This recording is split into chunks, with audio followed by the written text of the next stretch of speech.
Attention all you rule breakers, you misfits and troublemakers, all you free spirits and pioneers, all you visionaries and nonconformists. Everything the establishment has told you is wrong with you is actually what's right with you. You see things others don't. You are hardwired to change the world. Hello, my name is Rahasia, and I'm going to be your host this evening. And I also write a column for the Lotus Guide magazine, and you can find pretty much everything that I do by typing in hashtag Rahasia Uncensored. Welcome to the Spiritual Activist Radio Show here on BBSradio. And you might be asking, why spiritual? Well, the way I see it, we are misguided souls looking for the truth of who we are. You might be asking, why activist? Well, because we are living in transformative times when we need to take back our power as spiritual beings and take action in the world, not with violence, but by the evolution of spiritual consciousness and bringing what's going on in the world out into the light. Because like it or not, we are deep into everything from genetic modification to artificial intelligence, and at the same time watching a dysfunctional world collapse right before our very eyes, and a global monetary system that is at the end of its run. Its days are coming to a close. So thank you for tuning in for the next hour, and I hope you enjoy the show.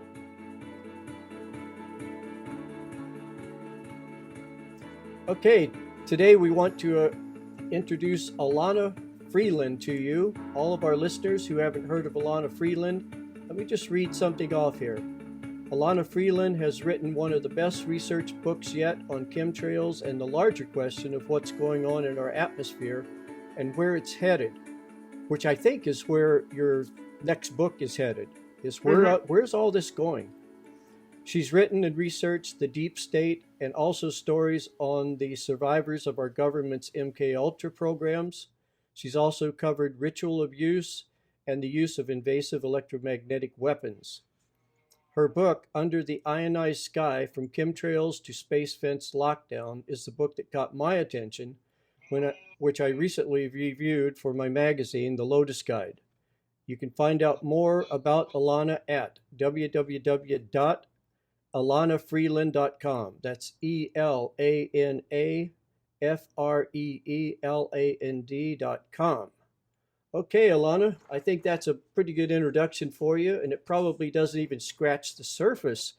My God, when I started reading your book, I just thought, geez, she must have taken years of research to do this, or just a passion to find the truth out, because the truth is out there. We just have to rustle out all of the bullshit media and everything else out of the way, because we are bombarded right now by a system that is interlocked with the media, the government, military, financial, and every country on the planet at this level is into this, and it's being uncovered by people like yourself. So I'd like to start out by asking you a really simple question that's probably going to start digging into the meat of this. And I actually have a lot of questions here, but when you mentioned your next book you're starting to write on transhumanism, I would like to spend the last half hour of this conversation about that, because I think that's where we're headed. I think all of this is leading up to something. And whenever I talk to anybody about this, any of this information, they say, but why would they be doing this? This is why it's important to answer that question, because we all know now they're spraying us with toxic chemicals. We all know they're bombarding us with EMF waves. We know this, but to really make it understandable to where people can really get to the meat and the heart of this is, where is this heading? So I don't want to get there right now, but that's where I want to spend the last half hour, because transhumanism it's like AI. It's working underneath the radar of most people, And the other thing too, I loved your book because it's so well researched.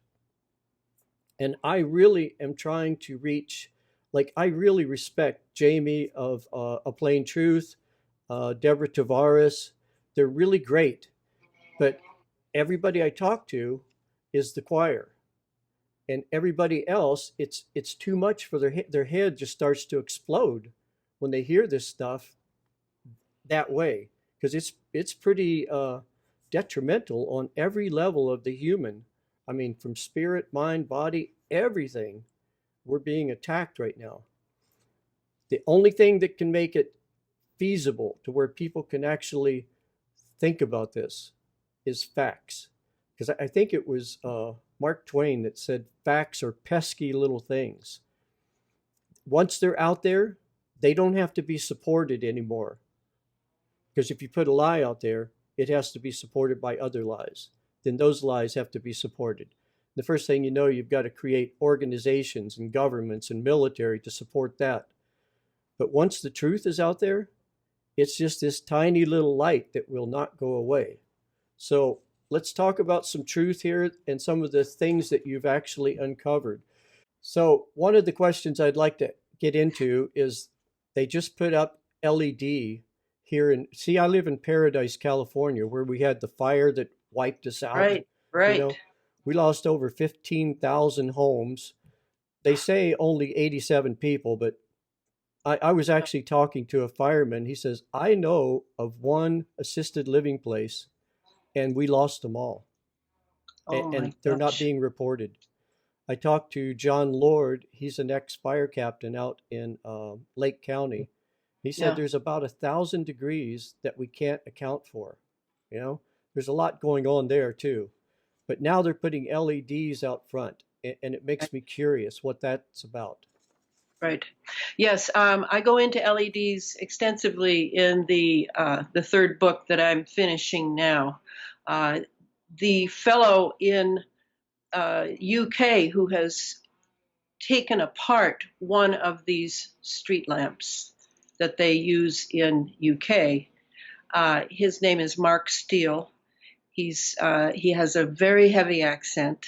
Takes a bit to get through for Americans, but well worth it. And Mark is like a pit bull over there.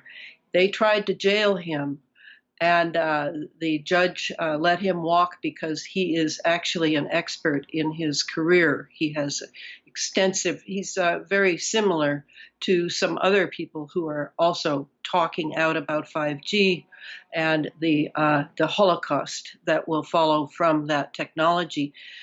But the LED is, it's really a mind control device, I have to say. It has, if you've ever seen the LED headlights now that some people have, it's the blue spectrum. Again, the blue spectrum is what can damage your retina when you're watching your screen at night, your monitor, perhaps watching a movie or on the internet.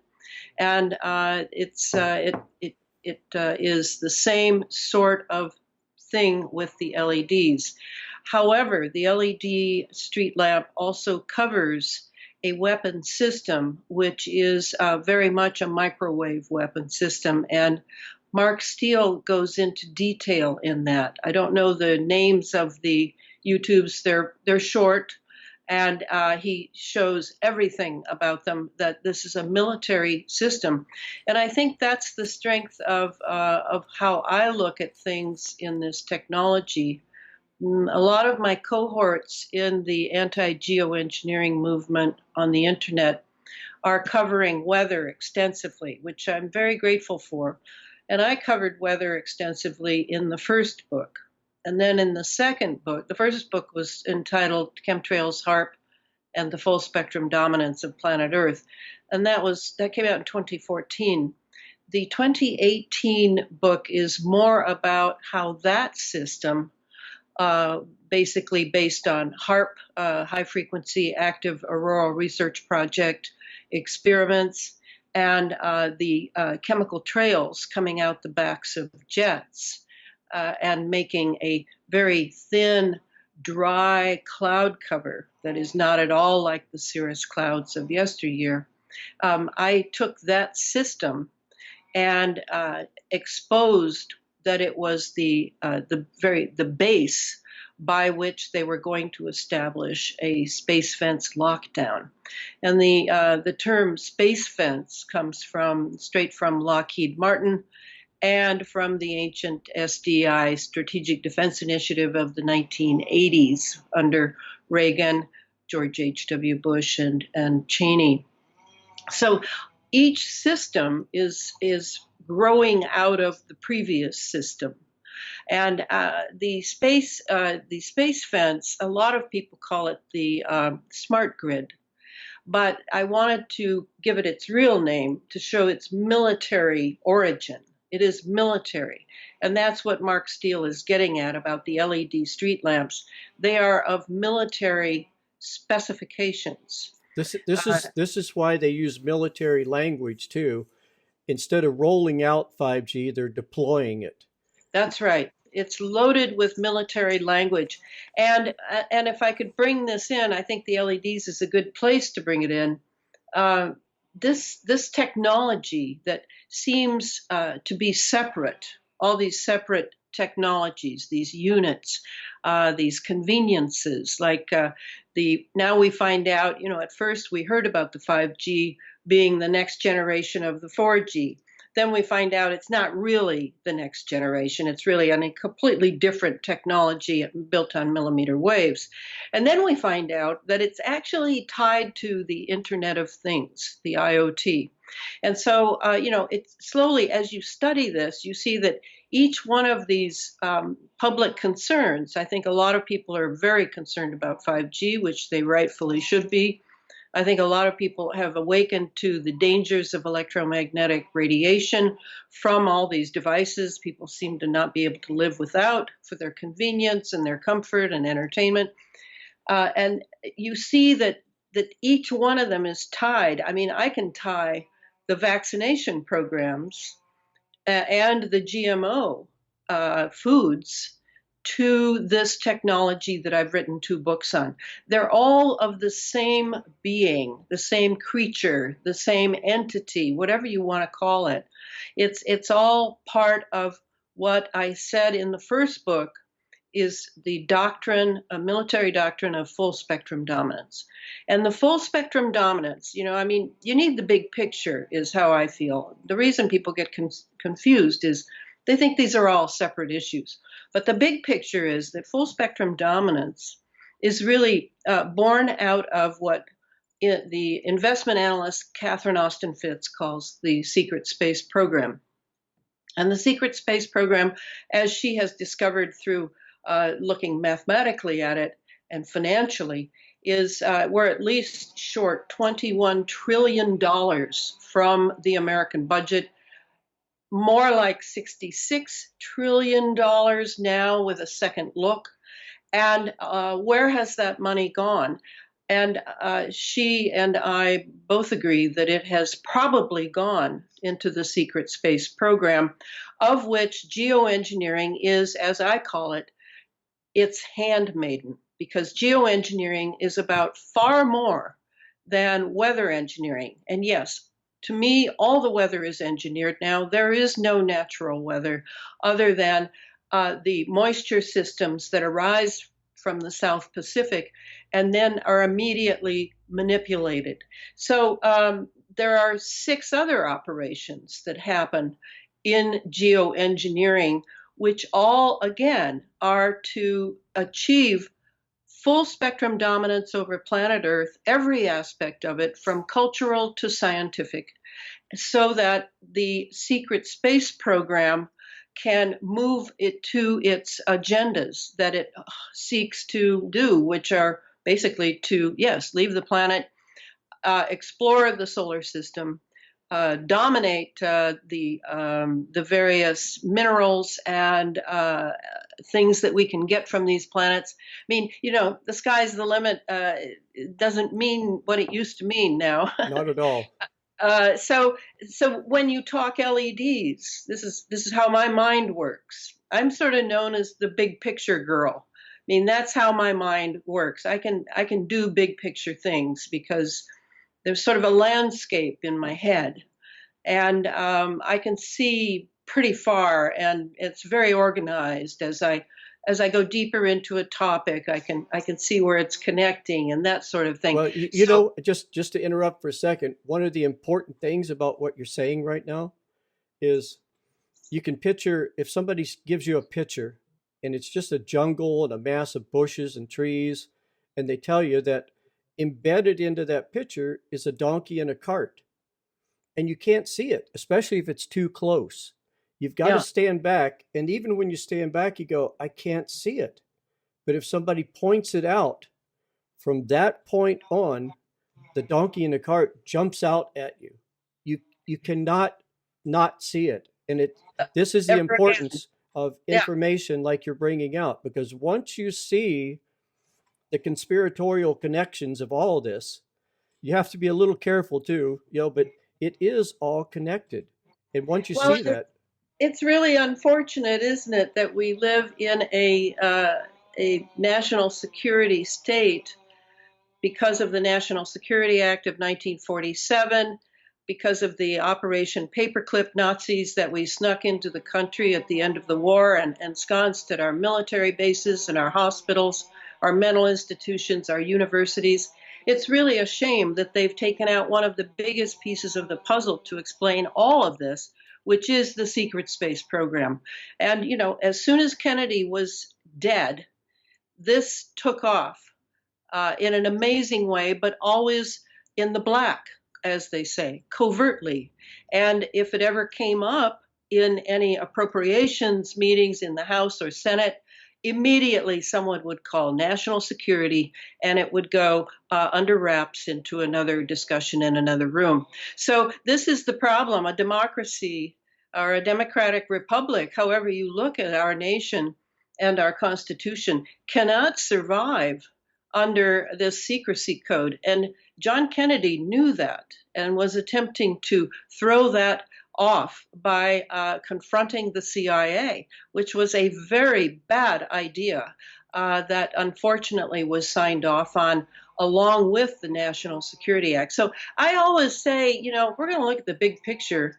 That's what's going to resolve your fear, is how I feel. But if you're just looking at a tiny corner of the picture, such as the LEDs or such as, there's so many things, the vaccinations, for example, you're not going to see how well planned this is, which leads to the second half hour of your show. So I wanted to correct one thing you said, or I don't know if it's correct is the word, but I disagree with you.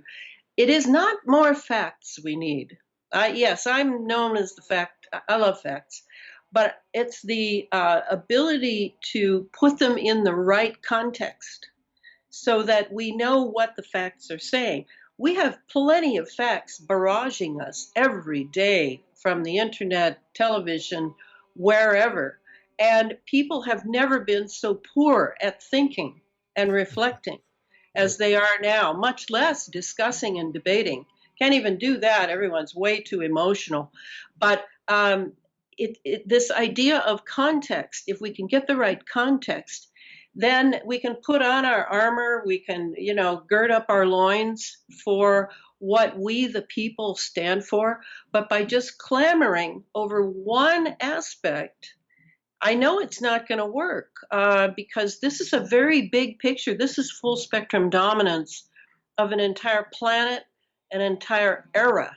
And that's what's at stake is, yes, the future of humanity. It's why I work so hard. I hope this third book will be my last book, but I cannot tell you how grateful I am that I had this opportunity to be the only person. I can't believe it. I'm the only person writing about this, the only writer writing about this on this level. I wish there were PhDs in physics and particle physics and astrobiology and all those topics I cover. I wish they would step forward, but they seem to be under some sort of duress, either for their careers or their need to know compartmentalization. They don't know what the big picture is, or that they have been threatened. Well, here's one of the things, like with professors on the academic level, very few people realize that at the really prestigious universities, about 40% of their salary. It's sort of an unspoken thing, but it's dependent on them getting grants. They have to get grants. Now, to get grant from the Ford Foundation or any of these foundations, they have a preset dictatorial set of rules of what they give grants for. And if you fall outside that realm, they don't get grants and they would lose tenure, they would lose their job because almost half of their salary has to come, you know, they tell you publish or perish. And to get published, the publishing houses are in on this too. Like one of That's the right. publishing houses I really like is Inner Traditions. Most of the books that I review, and this is one of the things I liked about your book, most of the books that I review for our magazine, I can almost tell you the last 10 books that person read. And I can sort of see it. Okay, it's just a reverberation of a synthesis of their last 10 books. But when I read your book, not only was there new information, but the way you connected it, it sort of, in a Heinleinian sense, you have to grok it. But if you do, you go, oh, that's what explains that. And you get this feeling. I mean, this is where you get into a little bit of danger when you're talking about facts, but I get this feeling in the center of my chest. When I hear something true, there's something that resonates there. Yes. And then you have to validate it and cross-check it. But for the most part, it's like a touchstone for me, and it's always been true so far. So, yeah, go ahead. Go I ahead. am so thrilled that you're probably the only person I've ever heard say that they saw how I did it. I mean, it is unusual. It's unusual. You know, I have a master's in historiography. I'm trained how to write histories. I know how to write histories. But when you're dealing with a history of an era that you're living in that is so highly technological, and you can't even go to a library and read maybe 3 books on the topic you're attempting to plummet and get a new take on. I can't. I have to go through the internet because most of what I find about this is so shut down. It's shut down from mainstream media. I have to look for little clues here and there, and wherever I see, wait a minute, this is a gap. There's something missing here. They want me to jump from A to X, and I can't do that. So what could possibly have happened to this? And then you go off and you begin to research that. I mean, I love research. I love the factoids, but I know that unless I can put them together in a context that people can actually use in their lives, and in order to save themselves from the amazing deleterious effects of this technology, of what's raining down on us from the upper atmosphere, of what has happened to our medical industry, the big pharma running everything, they're going to need to have a picture that will give them a certain type of peace if you can contextualize the challenge of your age, the challenge of your era. You can have, if you can contextualize it, it becomes a strength. Certainly, I have grown much stronger over these years as I put one piece of the puzzle next in where it belongs, and I see. And it doesn't bother me that there aren't other books, but I think there's a sort of domination of university training.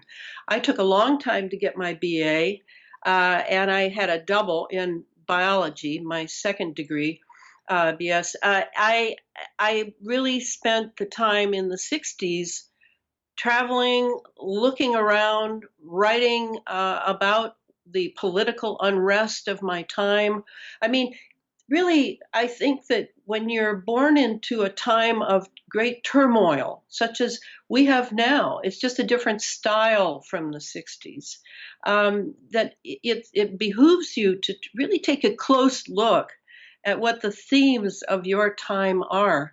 Because as I've said many, many times, you know, this is our watch. This is what we came to do, we came to be involved in this, not to bury our head and hope that the winds will pass over us and not take us along with them. It's time to really learn more about technology than just your high school science class that a lot of people hated. It's time to learn as much as you can about the technologies you choose to use intimately.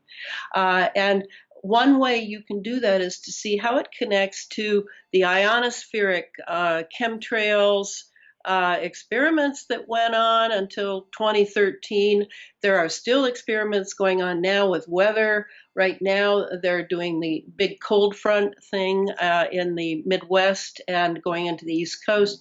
They're always experimenting, always tweaking, always recalibrating the amazing infrastructure, the very technical infrastructure run by AIs, artificial intelligence, run by supercomputers, that are now part and parcel of the era we're living in.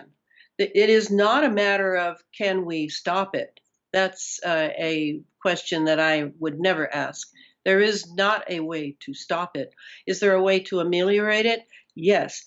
But first, you must learn to take care of yourself and what that means.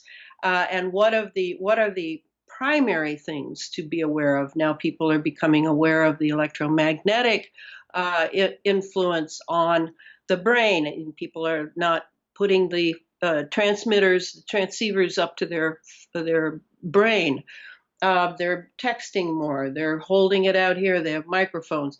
They've begun to learn about that one technology.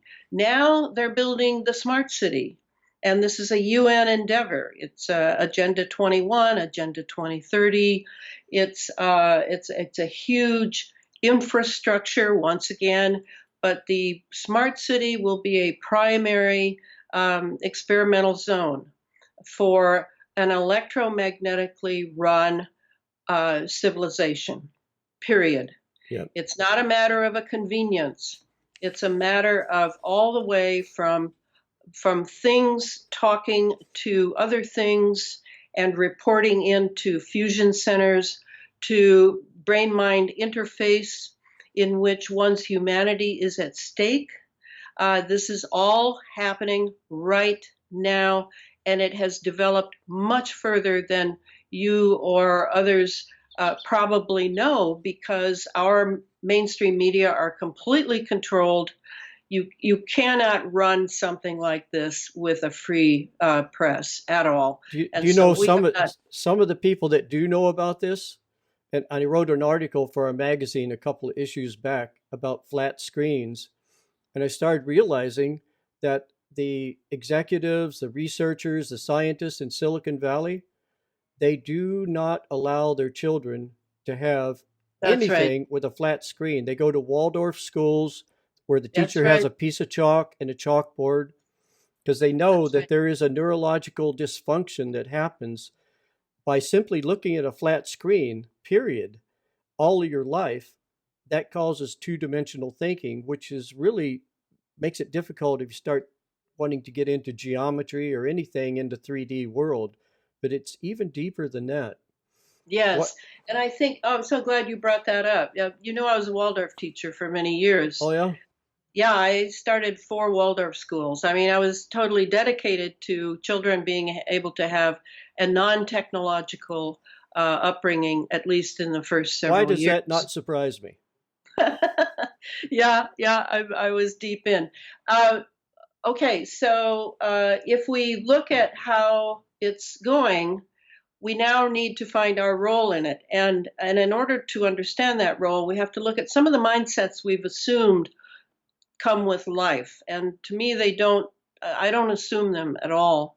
One is that, this is still the era of what I call the Martin Luther King era, that, we're waiting for someone to come and tell us the truth and lead us out of this morass that we're in.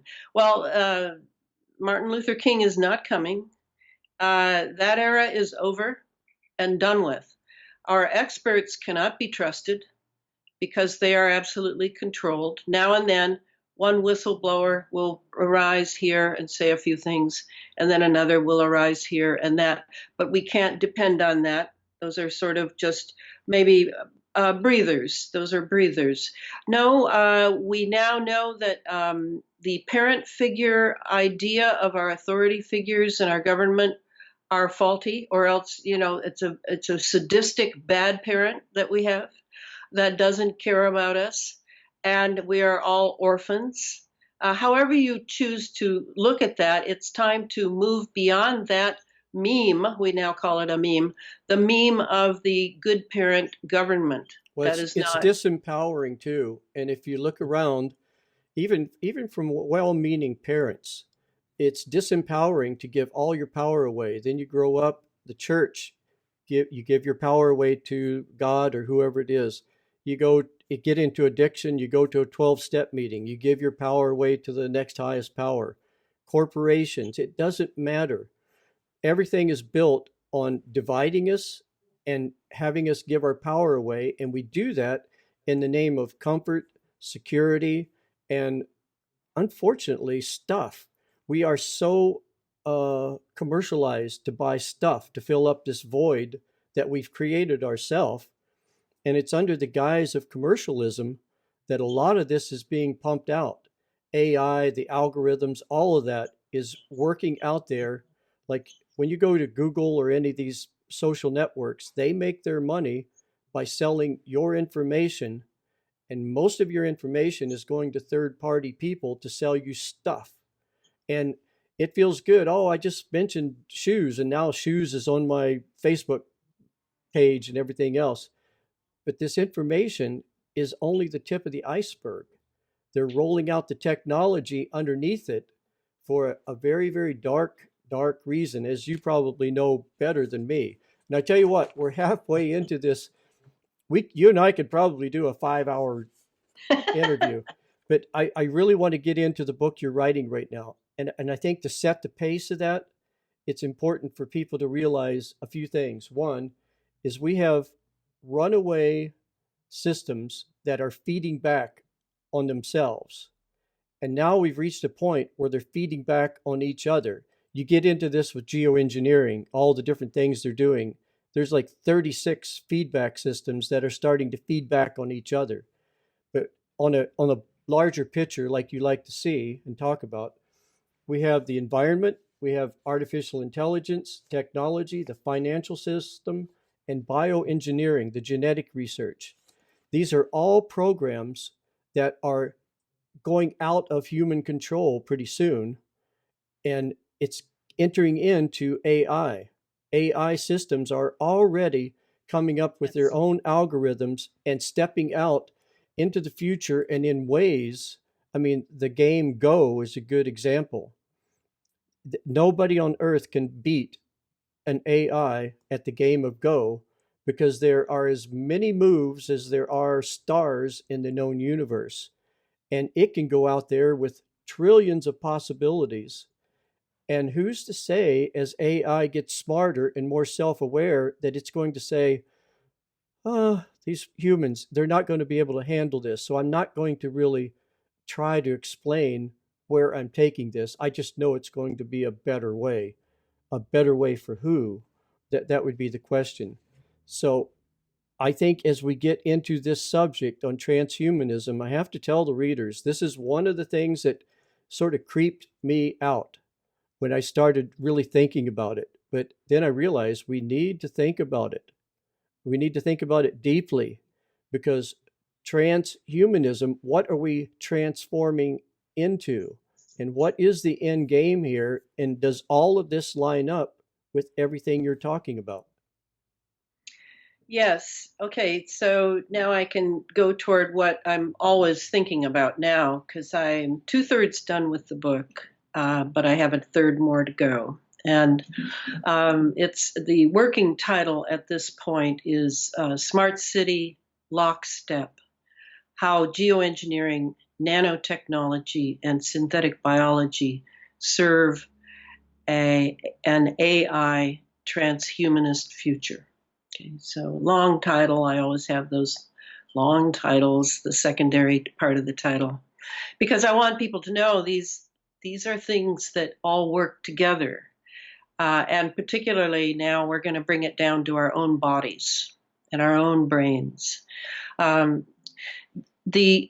So let me just recap really, really briefly and sort of unfairly. So you start out with a problem in the SDI program, the Strategic Defense Initiative. This is the so-called Star Wars program of the 80s. The problem is they have an atmosphere that's not ionized, and they can't run a lot of wireless operations. At that point, we didn't have much wireless technology. We had some cell phones. They were pretty primitive in the 80s. So right away they take this patent of Bernard Eastland, and they create HARP up in Gakona, Alaska. It's not the first ionospheric heater, but it's the most powerful.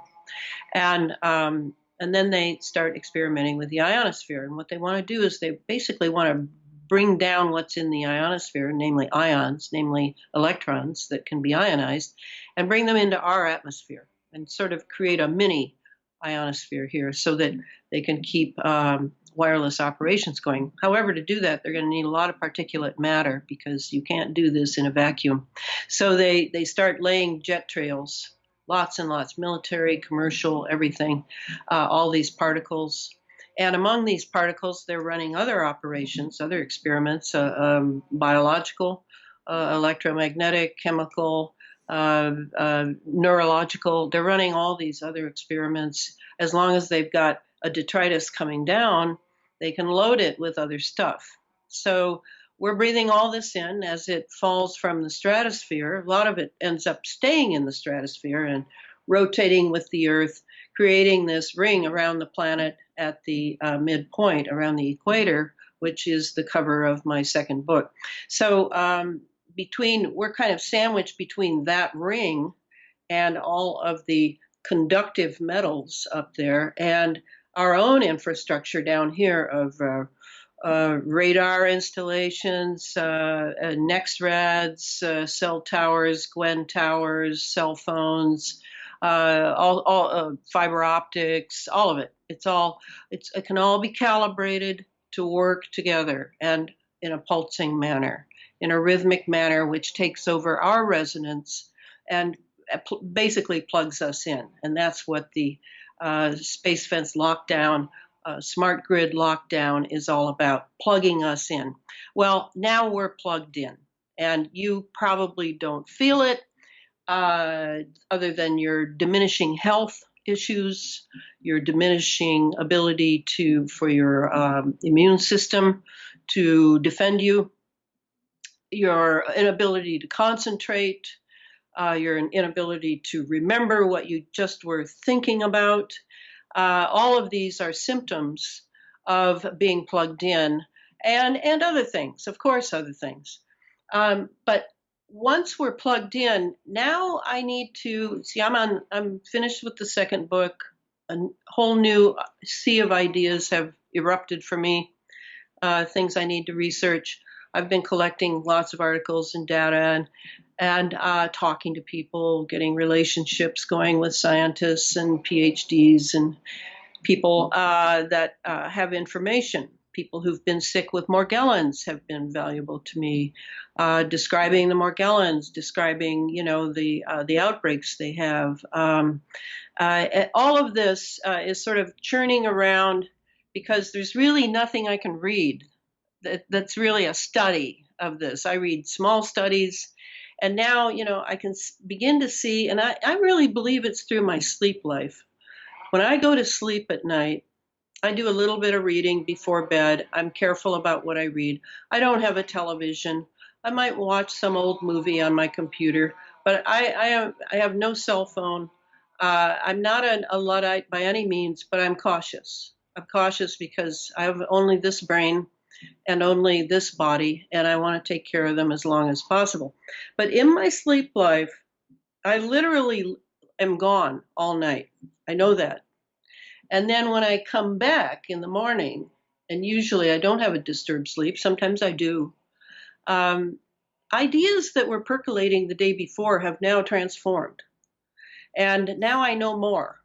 So what was I doing overnight? Was I like in a college somewhere? Or was I talking to wise people? Was I running with the shamans up in the stars. I really don't know what I do, but I know I come back refreshed, just raring to go, and with the confusion of the day before resolved. One of the big things that is important to know is that among the detritus that we are breathing in from the jets and rocket trails that are laid for the secret space program uses, for experiments in plasma, for a variety of it's not just to get us, but one of the big things on their mind is transhumanism. I think this idea occurred during the secret space program early on, back in the 50s, before Kennedy, when they were exploding atomic bombs up in the Van Allen belts. Because the Van Allen belts were a problem if you want to get off the planet. The Van Allen belts are radiation, mass radiation. No human being can get through those Van Allen belts unless they're in a lead-lined ship. And lead is heavy, and there's all sorts of problems with that. So this has been on their mind a long time. And so the idea of a new human being, less vulnerable, able to maneuver radiation, perhaps evolve or devolve to handle radiation, and then be plugged in to a brain-machine interface with an AI, where the AI could run that human body, where the consciousness has shifted, or however they saw it, and however they still see it as they continue to experiment on us, mainly now through the targeting of millions of individuals. Not just in America, I'd say that probably 1.5 million people are being electromagnetically targeted by directed energy weapons right now. And this includes V2K, voice to skull technology. It includes remote BMI, brain machine interface, from laptop boys sitting in Colorado and down at Cape Kennedy. It's how they're getting as much what they call big data as possible to find out how the human brain works, what the response reaction thing is in the human being. And they have thousands of programs that are running, and some of them are AI run, some are run by supercomputers, some have human operators. And I know maybe 24 of these TIs, these targeted individuals, that I have questioned and queried to find out what their experiences are. And they're quite different. They're quite different. And okay, let me intervene here for just a second. And because I know some of the listeners right now, they're going to be asking this.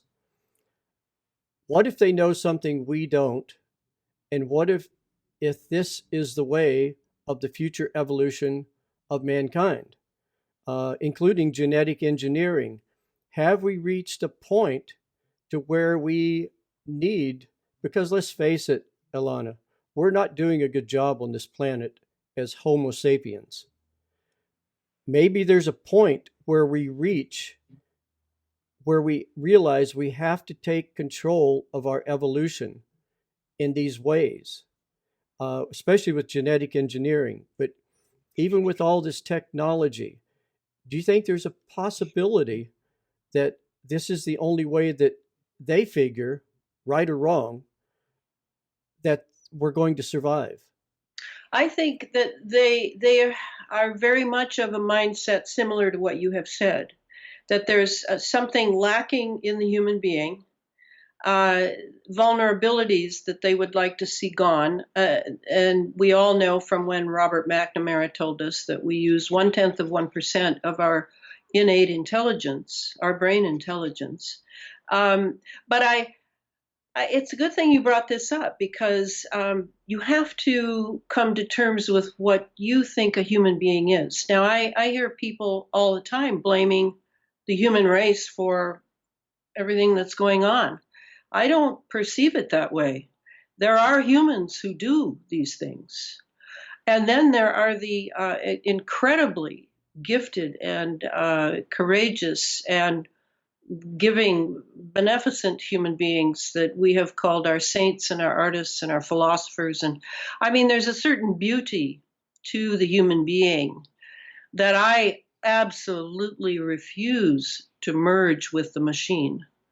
But the fact that the machine is here in such power now, I think I'm a student. I don't know if you know this. Did you know I'm a student of Rudolf Steiner? Yeah. Many years, many years. All right. From a Steiner viewpoint, it is absolutely essential that the human being come to terms with its relationship with machines. No question about it.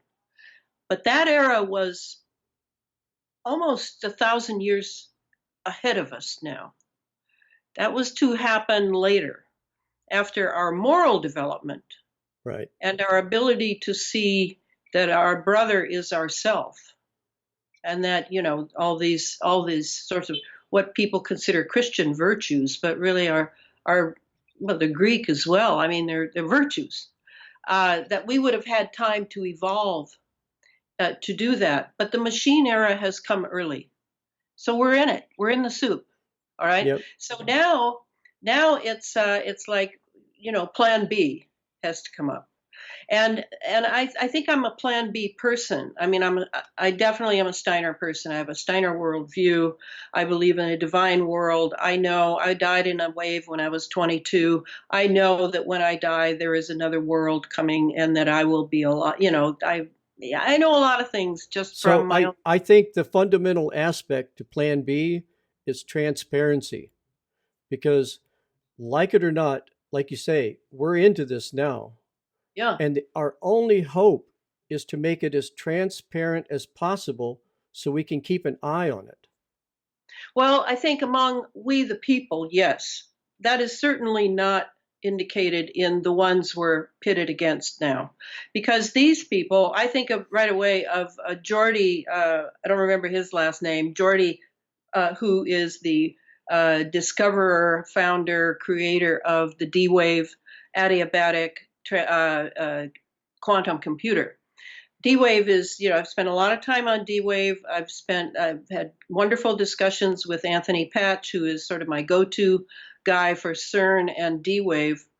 And when Geordie stands up, Geordie Rose, that's his name. When Geordie stands on the stage and tells us with his eyes glassy that standing next to the D-Wave, he felt that he was standing at the foot of an altar to an alien god.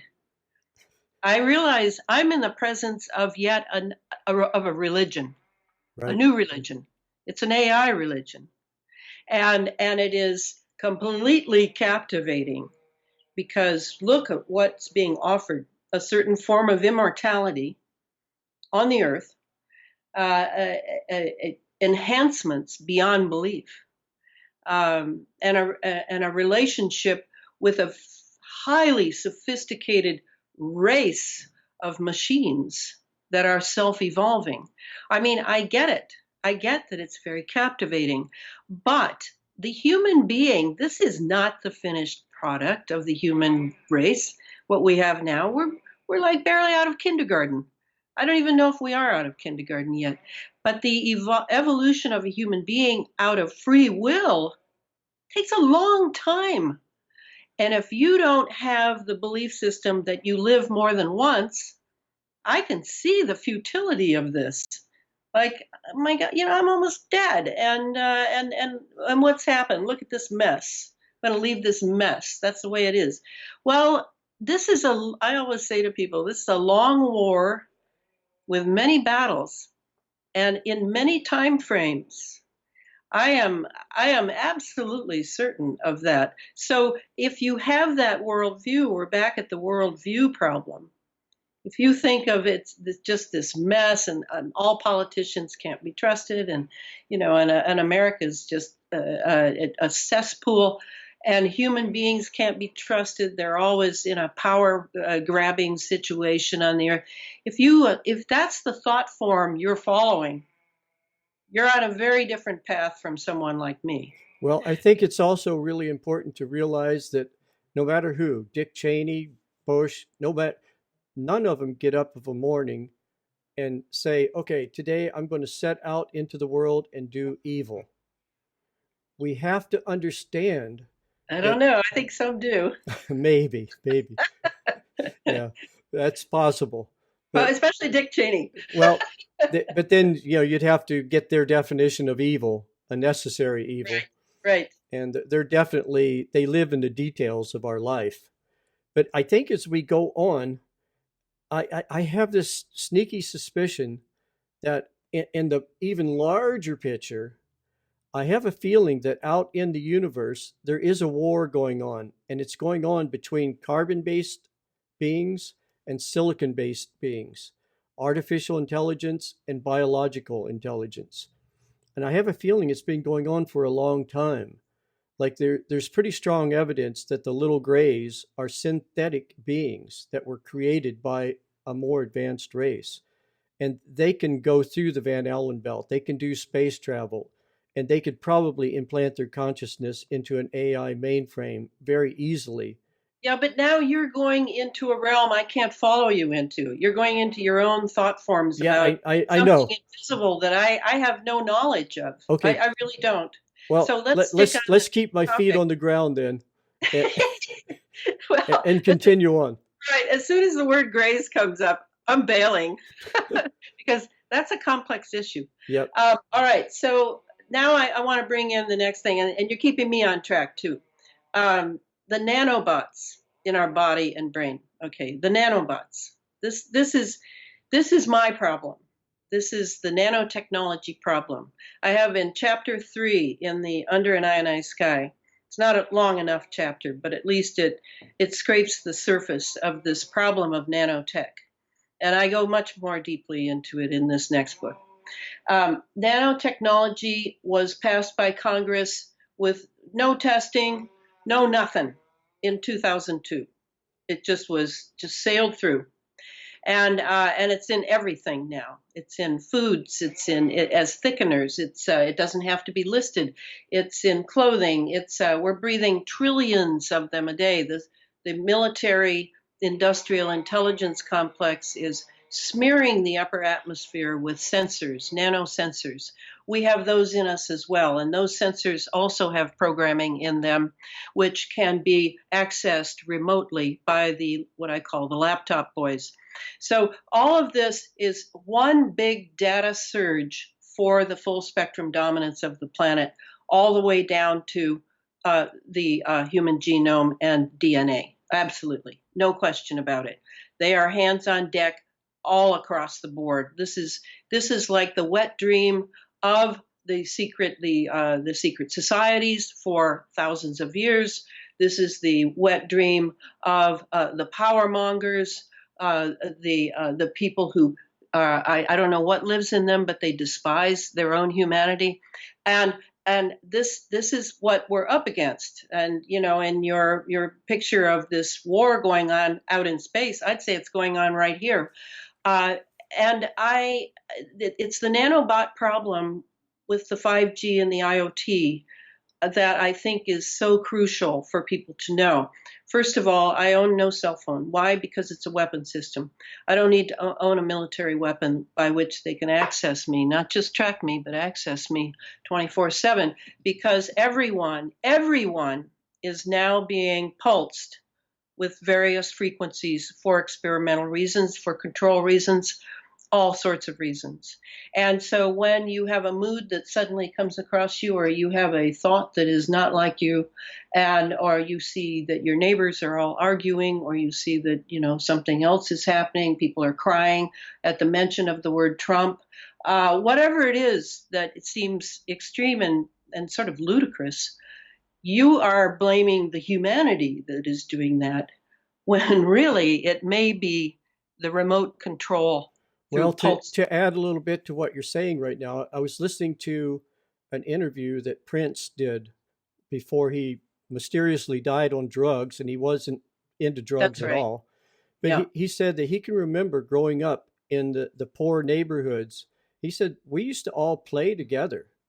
But when all this Yes. started, the chemtrails and everything, he says, I started noticing there was more feuds and more conflict, people Yes. antagonistic and breaking up in groups between us and them. So a lot of what's going on in the world right now is probably because of all this technology. And we're getting close to the end of the show, and I just want to, for the listeners, to know your website again. It's www.elanafreeland.com. I Yes. think it's really important for people to go to your website because, like you kept me on track, you keep right to the facts, and that's what attracted me to you in the first place. And look at this. I have a whole sheet of questions here that we didn't get to. So we're going to definitely have to do this again, maybe as it gets closer to your book, your third book coming out, because your message is so important. And I love you because you're so grounded, Yeah. and that's what I need personally in my life. I tend to get a little bit more out there. Uh, I don't know for what reason, but I think it takes all kinds of people because sometimes it's the people that get a little bit out there, they find something tangible and bring it back to people like you and say, hey, look at this. Then As we long start, as they yeah, come back and bring it back. Yeah. yeah, bring it back. Yeah. So So is our time over? Because we have about 3 more minutes. the other thing I wanted to mention is I have two closed Facebook sites too Okay. for the Facebook people. And I'm on Facebook more because I have 4,000 members and I have access to millions of people through Facebook, as evil as it is. And, I know everything's being manipulated and everybody's being put on a list and all that stuff. But the two sites I would recommend you have to ask permission to join are my Elana Freeland Under an Ionized Sky site, which is super good for science of this technology. And I have a lot of members who are ace researchers and pulling out some great stuff.